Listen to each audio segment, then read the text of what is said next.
Okay, today we're going to be talking about the Legend of Zelda Breath of the Wild and Tears of the Kingdom. Both of these games are very recent, and they're both very fun games. To start with, why don't you tell me which one you like better? Oh, that's really hard for me to decide. There are things about both of them that I like. With Breath of the Wild,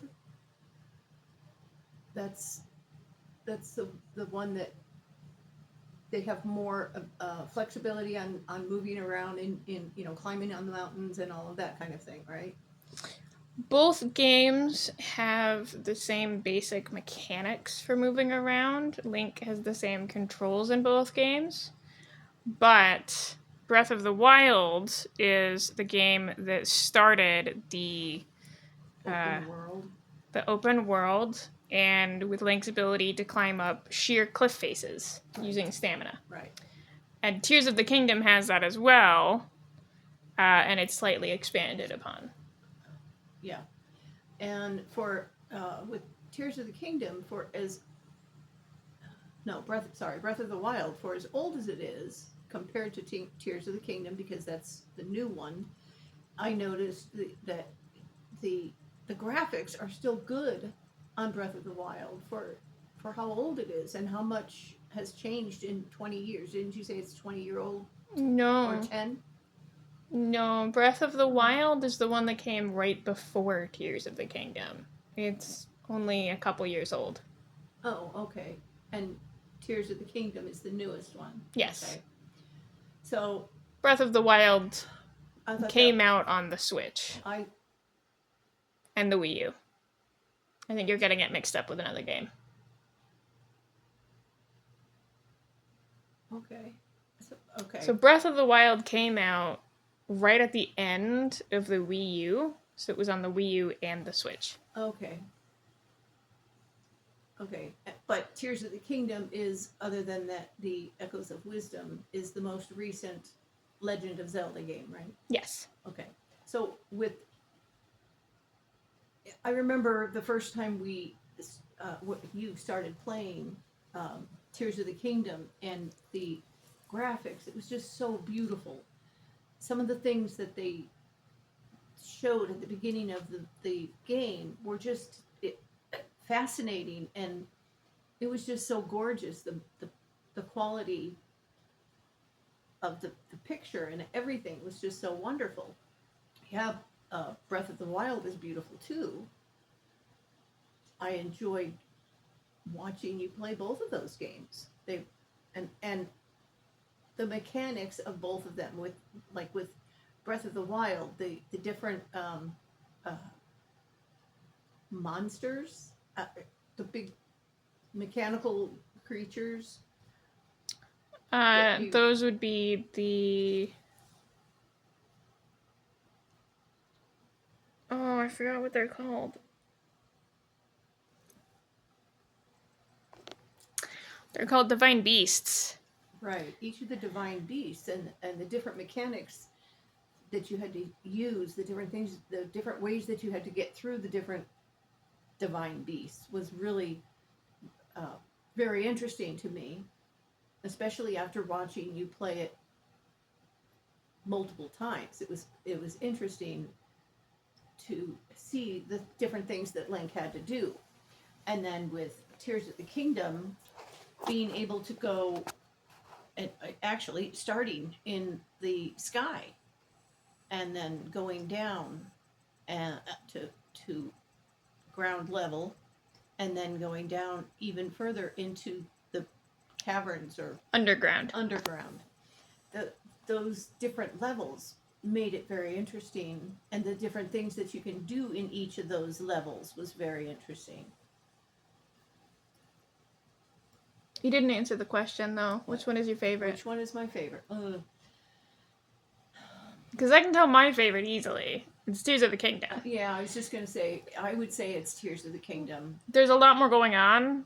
It is clearly like an extension of Breath of the Wild.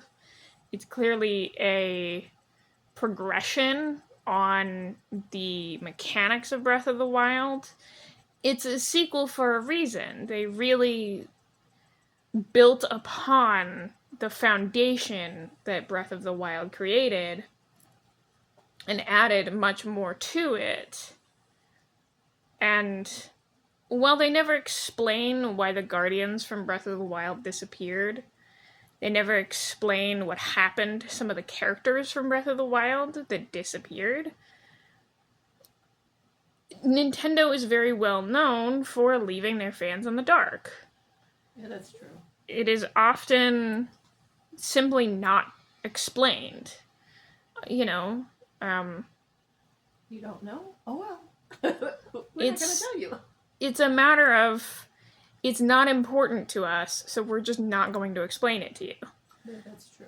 And I think part of that comes from the way that Nintendo makes the Legend of Zelda games, where they start with the mechanics and the story comes later. Right.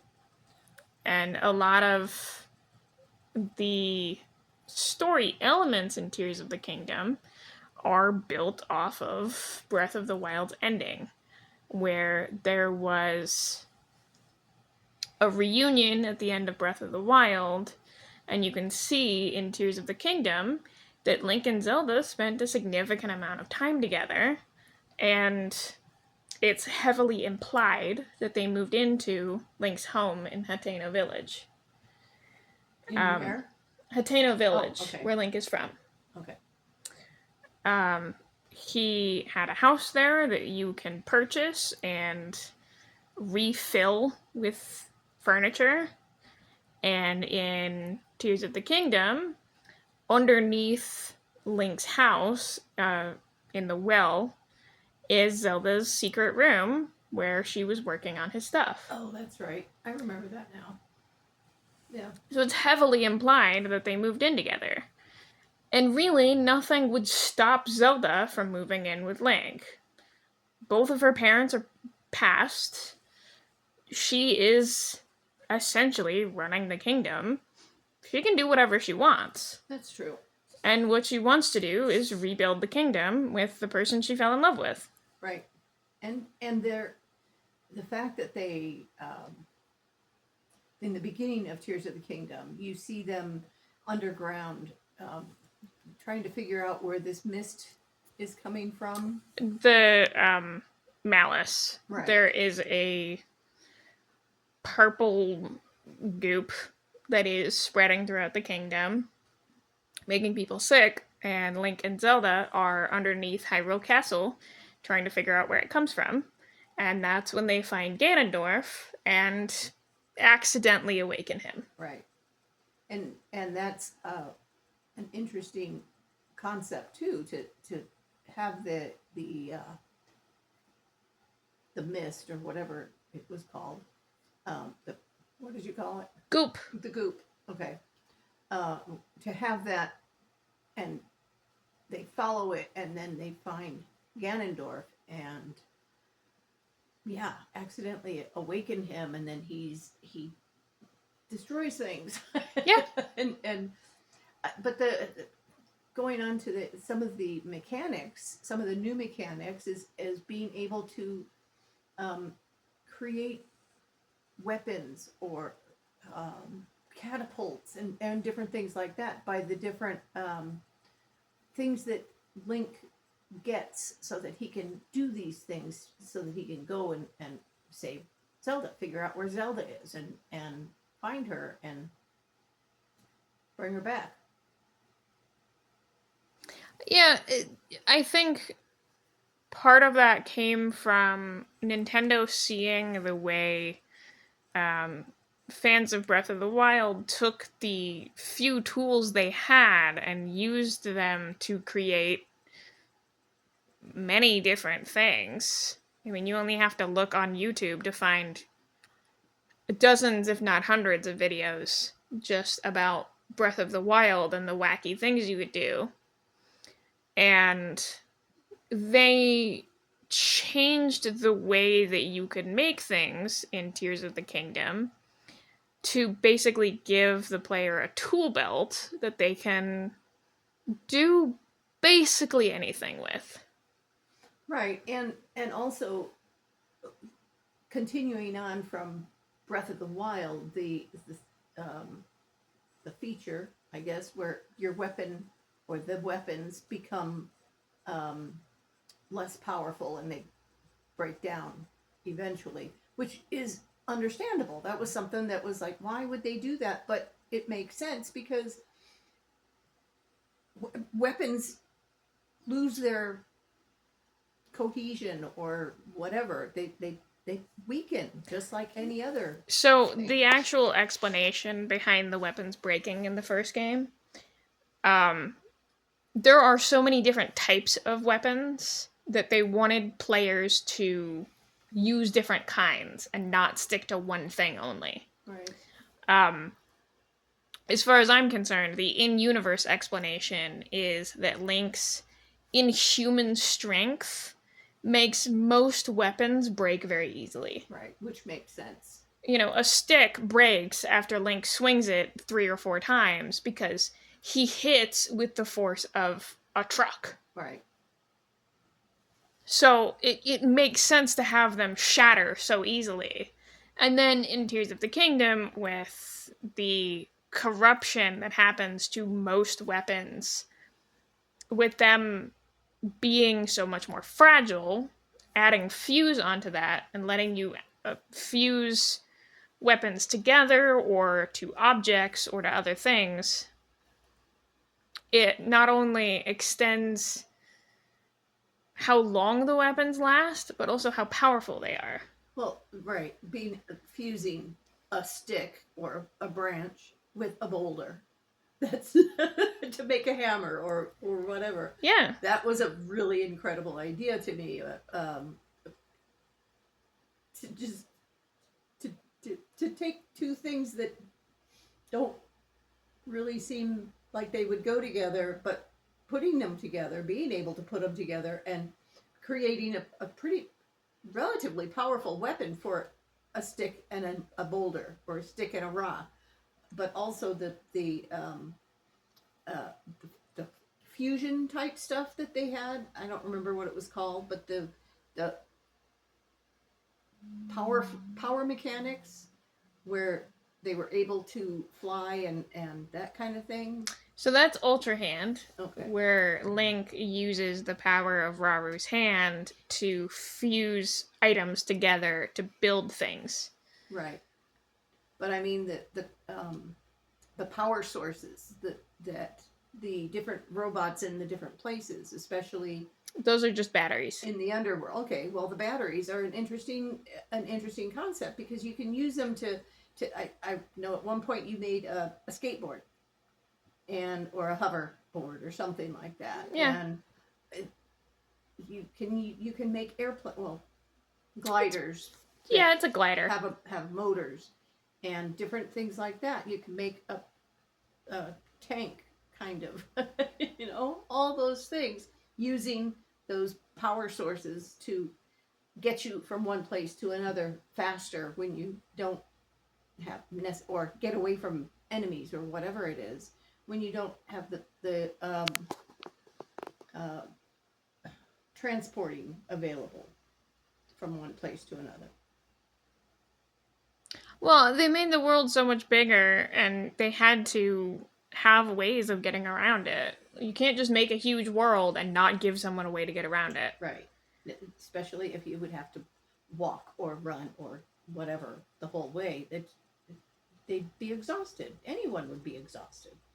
And the way that they made it so that you can make different foods using different ingredients that you find, and I think they did that in Breath of the Wild too, didn't they? They did. That started in Breath of the Wild. The cooking mechanic started in that game as a way of expanding Link's tool belt. Right. It's a quaint phrase. And that's a really good idea too. And they added more food sources in Tears of the Kingdom in order to give you more options and also to deal with the after effects of removing certain types of tools from the first game. You know, there was Cryonis in the first game where you could use a power that froze water and could create blocks. Oh yeah, I remember that. Well, you can't do that in Tears of the Kingdom, but you can take a freeze fruit and throw it at the water. Right. So it's a matter of, if this tool is not available, how will you do that thing again? Right. Um, so it's more useful that way to think of why certain tools are available when they weren't before. Um,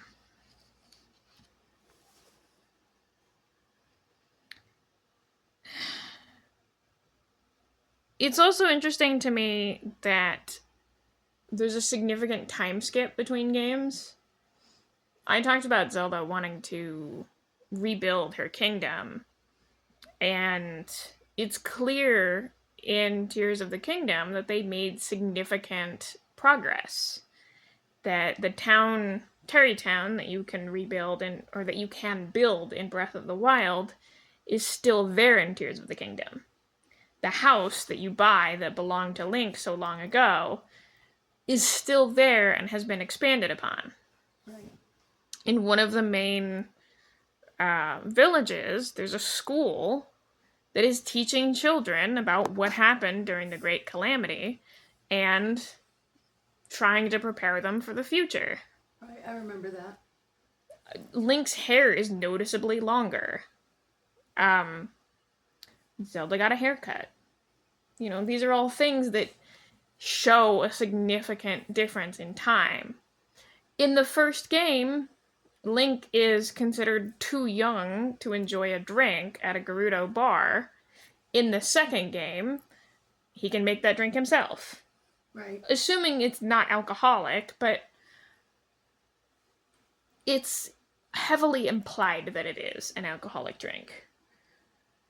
We don't know exactly how old either of them are in the first game, but Zelda's not considered an adult, which is why she can't unlock her powers of wisdom. Right. And basically, on her 18th birthday is when things go down. And assuming Link is basically the same age as her, they're probably in their early 20s in Tears of the Kingdom. And Link looks significantly older. Yeah, they both do. But they both still look young because obviously they are. Yeah, they're young adults. And I think it's fair to assume that, you know, a few years have passed and they're rebuilding things, and then, you know, stuff happens again. Right. I think that with what Nintendo is doing with the Legend of Zelda series, they're going in the right direction. Breath of the Wild was a necessary jump. There was a lot of stagnation in the series. There was a lot of doing the same things over and over and over again, and a lot of boredom from players. And so Breath of the Wild took all of the complaints and put them in a game. Yep. And Tears of the Kingdom expanded on that and made it even better. And then the newest game, Echoes of Wisdom, finally let you play as Zelda in a game that people will actually remember. Yeah, I know. I've enjoyed all of them. I remember years and years ago watching you guys play the Ocarina of Time and Majora's Mask, and then learning about more and more of the games and discovering different things. And now you've played Wind Waker and Twilight Princess. Twilight Princess, Skyward Sword. They're all going on the same theme of a young hero or a young kid ends up being a hero and saving their country or whatever, their place where they live. The Kingdom of Hyrule. Right, the kingdom. And so it continues in that respect, but it also changes. You can tell there are different eras or whatever, especially between, what was it, Majora's Mask to the Wind Waker. Was that the next one? Is that what you were telling me before?